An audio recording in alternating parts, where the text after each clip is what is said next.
আজ জুমার দিনে বাড়াতে আল্লাহর এই নামটি ৪১ বার পড়ুন। ভাগ্য খুলে যাবে, ৫০ বছরের গুনাহ মাফ হবে, দোয়া কবুল হবে, আশা আকাঙ্ক্ষা পূরণ হবে। জুমার দিন সাপ্তাহিক সকল দিন থেকে শ্রেষ্ঠ দিন। জুমার দিন মুসলমানদের ভ্রাতৃত্ব বন্ধনের দিন। জুমার দিন দোয়া কবুল হওয়ার দিন। জুমার দিন ঈদুল ফিতর ঈদুল আজহার দিন থেকে উত্তম দিন। জুমার দিনে আল্লাহ তাআলার পক্ষ থেকে নূর প্রদান করা হয়ে থাকে। জুমার দিনে আল্লাহ তাআলা দোয়া কবুল করে থাকেন। জুমার দিনে অথবা রাতে কোনো মুমিন মুসলমান যদি ইন্তিকাল করে মারা যায়, আল্লাহ পাক রব্বুল আলামিন তাকে কবরের ফিতনা, কবরের সওয়াল জবাব, কবরের আযাব থেকে নিরাপত্তা দান করেন। আল্লাহ তাআলা তাকে শহীদি মর্যাদা দান করেন। জুমার দিনের বিশেষ ফজিলত আল্লাহ তাআলা বর্ণনা করেছেন, ইয়া আইয়ুহাল্লাযীনা আমানু ইযা নুদিয়া লিস-সালাতি মিন ইয়াউমিল জুমআতি ফাসআউ ইলা যিকরিল্লাহি ওয়া যারুল বাই', যালিকুম খায়রুল লাকুম ইন কুনতুম তা'লামুন। হে মুমিনগণ, জুমার দিনে যখন জুমার নামাজের আজান দেওয়া হয়, তখন তোমরা আল্লাহ তাআলার স্মরণে নামাজের উদ্দেশ্যে মসজিদে চলে যাও এবং বেচাকেনা বন্ধ করো। এটা তোমাদের জন্য উত্তম যদি তোমরা উপলব্ধি করতে পারো। আল্লাহ তাআলার কাছে নামাজের চেয়ে প্রিয় আর বস্তু নেই, এই জন্য নামাজের ব্যাপারে এত তাগিদ রয়েছে। সপ্তাহে ৭ দিন, তার মাঝে শুক্রবার অর্থাৎ জুমার দিন সর্বশ্রেষ্ঠ দিন। কেননা এই দিনে সবচেয়ে বেশি নিয়ামত আল্লাহ তাআলা মানুষকে দান করেছেন। নবী করিম সাল্লাল্লাহু আলাইহি সাল্লাম বলেছেন, জুমার রাত নূরে ভরপুর রাত, জুমার দিন নূরে ভরপুর দিন। সুবহানাল্লাহ। বরকতপূর্ণ এই দিনে বিভিন্ন আমলের কথা হাদিসে উল্লেখ রয়েছে। এর মধ্যে থেকে ফজিলতপূর্ণ একটি আমল হলো জুমার দিন সূরাতুল কাহাফ তেলাওয়াত করা। যে ব্যক্তি জুমার দিন গুরুত্ব সহকারে সূরাতুল কাহাফ আমল করবে, তেলাওয়াত করবে, আল্লাহ পাক রব্বুল আলামিন তার জন্য ৭০,০০০ ফেরেশতা নিযুক্ত করে দিবেন।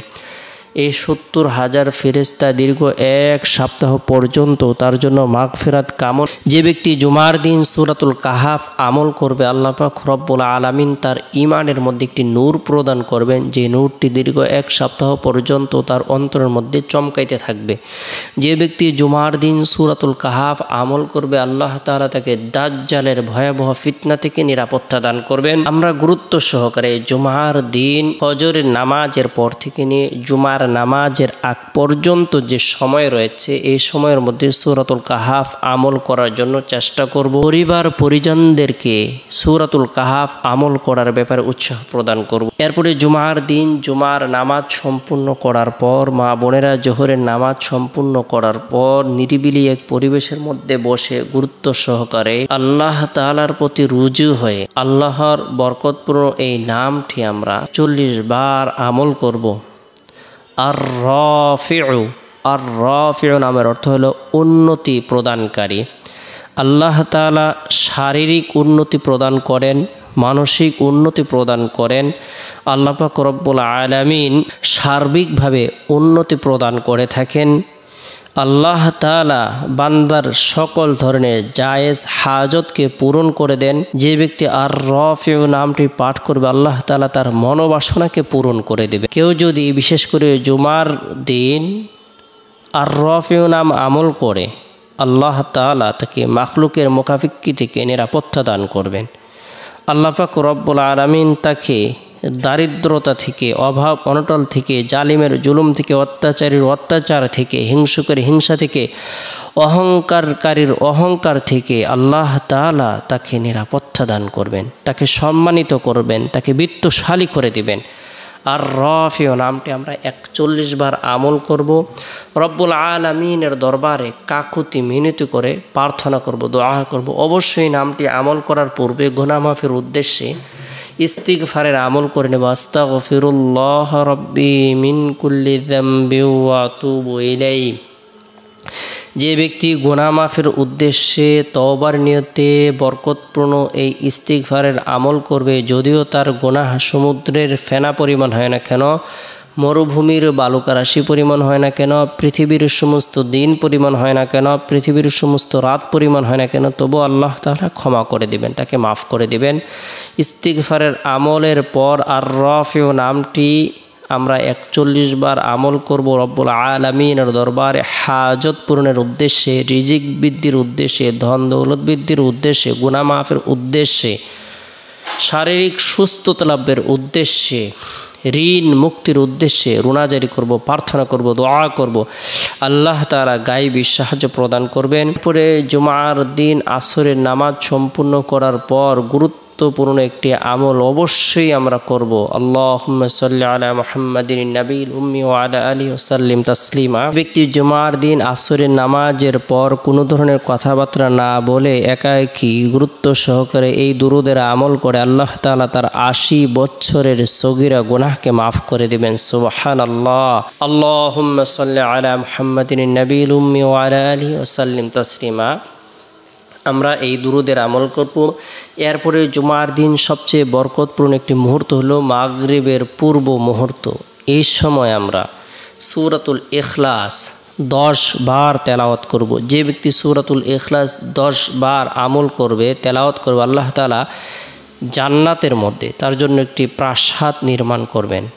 আল্লাহ পাক রব্বুল আলামিন তাকে সুখ শান্তি আরাম আয়ের সফলতা প্রদান করবেন।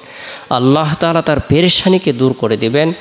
আমরা সূরাতুল ইখলাস 10 বার আমল করার পরে রব্বুল আলামিনের দরবারে গুনাহ মাফের উদ্দেশ্যে মনে আশা নিয়ে, আকাঙ্ক্ষা নিয়ে, ইচ্ছে নিয়ে প্রার্থনা করব, দোয়া করব। আল্লাহ তাআলা আপনার আমার উপর খাস রহমত বর্ষণ করবেন। জীবনের যত গুনাহ আছে, সগীরা কবিরা, জাহিরি বাতিনি, শিরিক বিদআত, ইচ্ছায় অনিচ্ছায়, গোপনে প্রকাশ্যে, সমস্ত গুনাহ খাতাগুলো আল্লাহ পাক রব্বুল আলামিন মাফ করে দিবেন। এরপরে জুমার দিন শেষ হওয়ার পর যে রাত আসে, রাতটি হলো ফজিলতপূর্ণ একটি রাত। এ রাতের মধ্যে বিশেষ করে এশারের নামাজ সম্পূর্ণ করার পর তাসবিহ হাতে নিয়ে গুরুত্ব সহকারে সুবহানাল্লাহ 33 বার, আলহামদুলিল্লাহ 33 বার, আল্লাহু আকবার 34 বার, অর্থাৎ আল্লাহর পবিত্রতা বর্ণনা করব, আল্লাহর প্রশংসা বর্ণনা করব, আল্লাহর একাত্মবাদকে স্বীকার করব, বরত্বকে স্বীকার করব। লা ইলাহা ইল্লাল্লাহু মুহাম্মাদুর রাসূলুল্লাহ, এই কালেমায় একবার আমল করে নেব।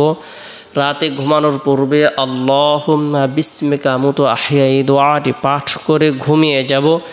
চেষ্টা করব রাতের 1/3 অংশে ঘুম থেকে জাগ্রত হয়ে তাহাজ্জুদের নামাজ পড়ার জন্য।